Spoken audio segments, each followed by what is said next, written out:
ইরানের নতুন প্রতিরক্ষা ব্যবস্থায় মার্কিন যুদ্ধ বিমান ভূপাতিত হয়েছে। সম্প্রতি একটি মার্কিন যুদ্ধ বিমান ভূপাতিত হওয়ার প্রমাণ করেছে যে ডোনাল্ড ট্রাম্পের দাবি মিথ্যা যে যুক্তরাষ্ট্র ইরানের বিমান প্রতিরক্ষা ব্যবস্থা ধ্বংস করেছে।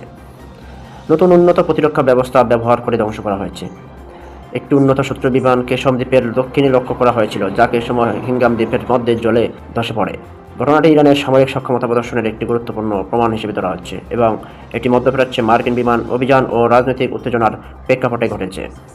ইরানের ভেতরে একটি মার্কিন F-15 যুদ্ধ বিমান ভূপাতিত হয়ে 2 মার্কিন পাইলট নিখোঁজ রয়েছেন। ইরানি ইতিমধ্যে পুরস্কার ঘোষণা করেছেন। নিখোঁজ মার্কিন পাইলটের খোঁজে পুরস্কার ঘোষণা প্রায় $64,000। যদি ইরান সত্যি মার্কিন পাইলটদের আটক করতে সক্ষম হয়, তবে এটি চলমান সংঘাতে একটি গুরুত্বপূর্ণ মোড় ঘোরানো ঘটনা হতে পারে, কারণ এতে প্রথমবারের মতো এই সংঘাতে মার্কিন যুদ্ধবন্দী থাকবে।